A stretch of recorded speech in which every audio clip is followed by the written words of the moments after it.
لله رب العالمين والصلاة والسلام على محمد النبي الأمي وعلى آله وصحبه أجمعين. Allah reminds us, يا أيها الذين آمنوا اتقوا الله حق تقاته ولا تموتن إلا وأنتم مسلمون. You who believe, be mindful of Allah as is His due, and make sure you devote yourselves to Him to your dying moment. And He reminds us, يا أيها الناس اتقوا ربكم الذي خلقكم من نفس واحدة وخلق منها زوجها وبث منهما رجالا كثيرا ونساء واتقوا الله الذي تساءلون به والأرحام إن الله كان عليكم رقيبا. People, be mindful of your Lord, who created you from a single soul, and from it created its mate. And from the pair of them spread countless men and women far and wide. Be mindful of God, in whose name you make requests of one another. Beware of severing the ties of kinship. God is always watching over you. And He reminds us, يا أيها الذين آمنوا اتقوا الله وقولوا قولا سديدا يصلح لكم أعمالكم ويغفر لكم ذنوبكم ومن يطع الله ورسوله فقد فاز فوزا عظيما. Believers, be mindful of God, speak in a direct fashion and to good purpose, and He will put your deeds right for you and forgive you your sins. Whoever obeys God and His messenger will truly achieve a great triumph. In less than 3 weeks, we will have begun, in less than a week, we will have begun the month of Dhul Hijjah, where the first 10 days of Dhul Hijjah are described as the best 10 days of the year by various prophetic traditions, by the words of Rasulullah sallallahu alaihi wasallam. And so it is now time for us to prepare for this most momentous of months in the Muslim calendar, Dhul Hijjah, and the first 10 days, which are described as the best 10 days in the year. And it is the 10 days in which we increase our devotion to God, we increase our turning to Allah subhanahu wa ta'ala. If you can fast as many of these days as possible, but at least fast the day of Arafah, the 9th day, if you are those who is not making Hajj. But if you are those who are making Hajj, you're probably preparing to leave. Well, alhamdulillah that Allah subhanahu wa ta'ala has invited you for this momentous rihla, this journey. For the Hajj is the journey of the heart. It's a journey of your heart undertaken through the journey of your body. Right? That Allah subhanahu wa ta'ala wants you to get close to Him by physically exerting your body through this process. And if you think about Hajj conducted 60, 70, 100 years ago, the journey was the tough thing to get to Hajj, right? You would take months. You would take a month or 2 months or 3 months. People who would come from India and Pakistan would take a boat. It would take 2-3 months to make this journey. People who would come from North Africa to all the way to Mecca would take 2-3 months, sometimes on camelback, right, or horseback. And so this has always been a physical journey. But today, all of you will fly from America on airplanes, right? In 24 hours, you're through. But that physical difficulty of the journey is now replaced with what? It's now replaced with the crowds. The crowds you encounter. If you went to Hajj 100 years ago, your tawaf would be easy. Today, your tawaf and your sa'i is much harder because you have far more people. So this is always, Hajj has always been a physically tough journey. It has been a physically tough journey, and it has also been a journey ultimately of the heart. Allah subhanahu wa ta'ala, labbaik Allahumma labbaik. You are there responding to Allah subhanahu wa ta'ala's call. And Allah subhanahu wa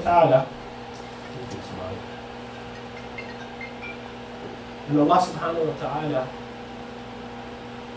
informed us through the words of the Prophet sallallahu alaihi wasallam, who said, the reward for a Hajj mabrur is nothing but paradise. That is, the reward for a Hajj that Allah subhanahu wa ta'ala accepts is nothing short of paradise. This is what the Prophet sallallahu alaihi wasallam informed us.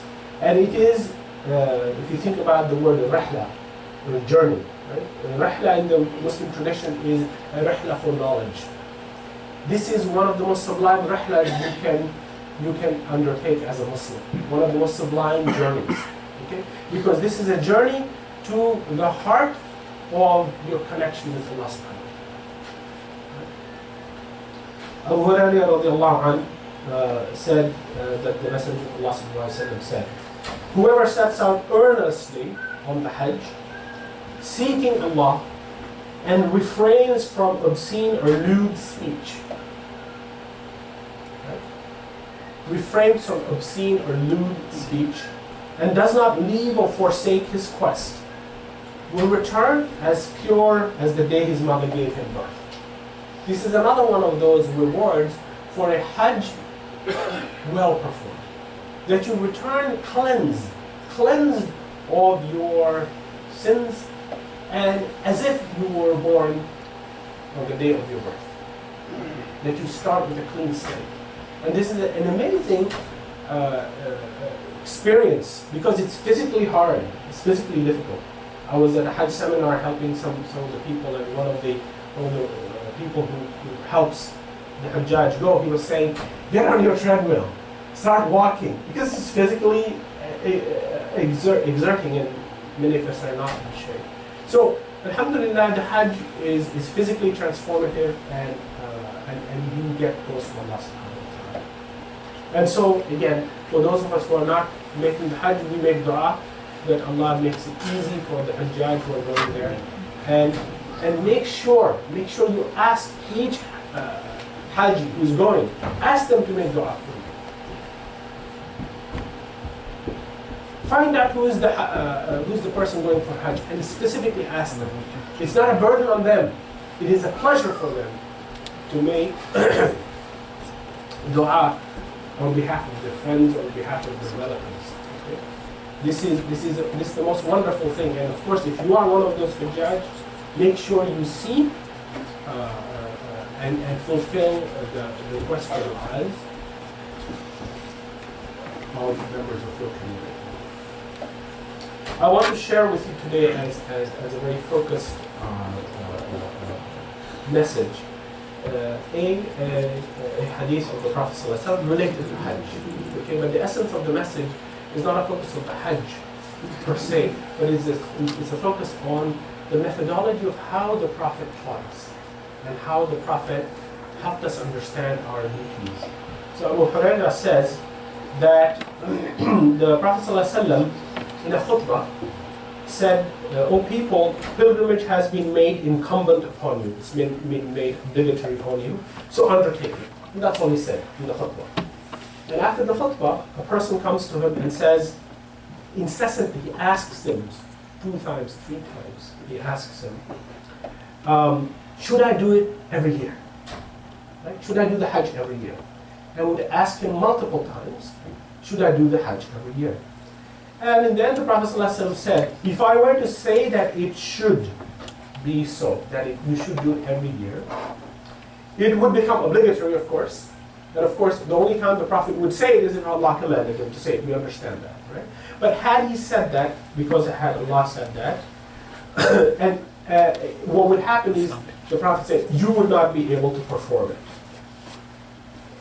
So again, this is part of the mercy of Allah, that a very difficult journey has been made obligatory if you can financially afford it, and with a number of conditions, and then it's only once in your lifetime. Right? There are many people who are blessed because they live either in the vicinity of the haram, that they do multiple times, or they are financially capable and physically capable of doing it multiple times. Okay? So if you are capable of doing it, mashallah, may Allah reward you for that capacity. But the interesting lesson from this narration is that he said, he added, after he said, if I had said it to you to do it multiple times because God commanded me, was the implication, you would have found it hard to do. And then he added, whenever I am silent about a subject, let it be. For your predecessors perished from nothing other than their excessive questioning and their contention with their prophets. So when I direct you to do anything, do as much of it as you can. And when I stop you from anything, let it go. Okay, why is this important? It is critically important methodologically as a community that we understand the mercy of the Prophet, the mercy of Allah subhanahu wa ta'ala. the mercy of the Prophet ﷺ was in understanding, because he had insight from Allah, understanding the limitations of our humanity. Right? Some of you have made, who was it? One of the Imam from the past, I think it was Imam Nawawi, if I'm not mistaken. He made 40 Hajj. Every year he made Hajj. And every year after he would make Hajj, he would ask Allah subhanahu wa ta'ala, Ya Allah, invite me back.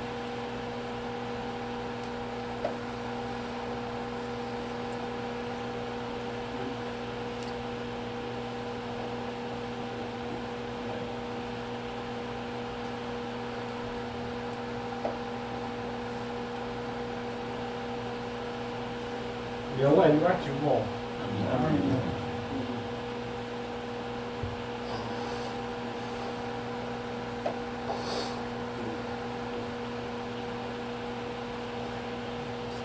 May Allah invite you all to make Hajj once. May Allah invite you all who have the capacity to make Hajj more than once. But the Prophet recognized that for some of us it's not going to be possible. And that is part of his mercy. But the greater mercy that he conveys to us in this hadith is that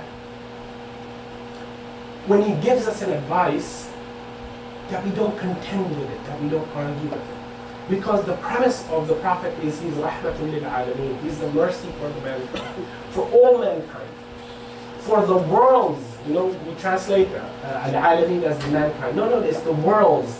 It's not just humanity, it's others. Okay? He is a mercy for the world. So in his mercy, he tells us, he advises us that whatever he orders us to do as much of it as you can to your own capacities. And the implication that the ulama help us understand and navigate is that you don't compel each other and force each other. You invite each other. You make dua for each other. You encourage each other. You enable each other, but you never coerce and force each other. And this is a great lesson of not just the mercy of Muhammad sallallahu alaihi wasallam, but the mercy you have to extend to each other in all aspects of our worship and our devotion to Allah subhanahu wa ta'ala. Do as much of it as you can without coercion and pressure. And to each other, the love and mercy that we extend, we help each other to do as much of it as we can with love and mercy without coercing and forcing each other. And then he warns us that this excessive questioning was what harmed people in the past when they contended and argued with their prophets. And so the Prophet Muhammad is telling his community, his initial followers, and by extension all of us, that understand and take his advice with a simple heart and with a simple approach. And that is, do as much as you can. You do your 5 daily prayers and you only do fara'id, okay. Those of us around the person who's only doing his obligatory prayers and not his sunnahs, that's okay. Give that person the space and the time to grow into additional prayers. Don't coerce, don't force. Okay? And be easy on excessive questioning. Now I want you to think about this Prophet's hadith, and I want you to understand what the scholars did in preparation to help the Ummah of Muhammad sallallahu alaihi wasallam. The scholars, especially in the Hanafi tradition, the scholars would sit and a leading scholar would sit with the students and say, okay, now in this subject area, start asking questions. And they would ask questions, potentially to model the questions that the community would ask. And then they would answer those questions. They would ask potential questions that people might ask, and they would develop answers for it. Okay, this is a tradition in most of the madahib, but in the Hanafi tradition, the scholars really did this with a very fine finesse of approach. Why did they do this? To precisely help the Ummah of Muhammad sallallahu alaihi wasallam. That if somebody has a question, to have a nuanced, sophisticated answer so that it would be easy for that person to accept that question and move on. So when the Prophet ﷺ tells us, don't get into excessive questioning, what is the real intent of that? It is not because you have a genuine question that you shouldn't ask. That is not what the Prophet is telling us. It is that you ask a question in a contentious manner, because perhaps your orientation is that you don't want to do this. So you ask questions, trying to find a way out. Trying to find a way out of not doing it.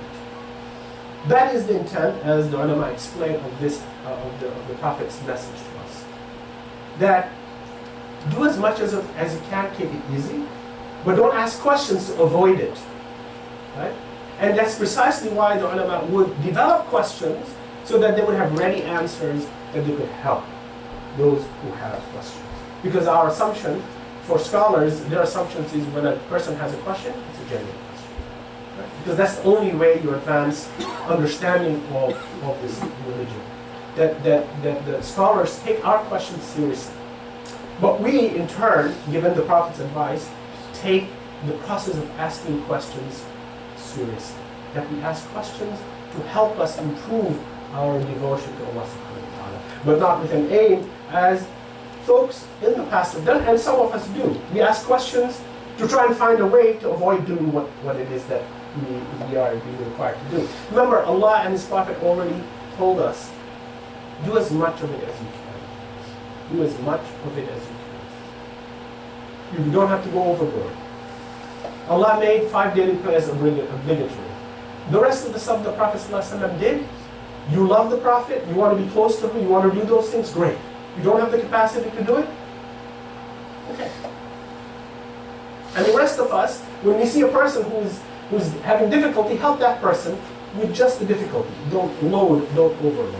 And this is part of the great blessing of the method of the Prophet ﷺ that we need to adopt, that we need to absolutely live as we deal with each other,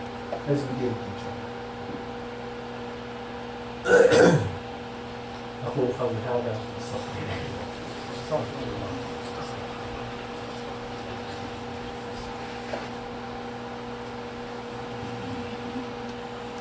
الحمد لله رب العالمين والصلاة والسلام على محمد النبي الأمي وعلى آله وصحبه أجمعين أشهد أن لا إله إلا الله وأشهد أن محمدا عبده ورسوله.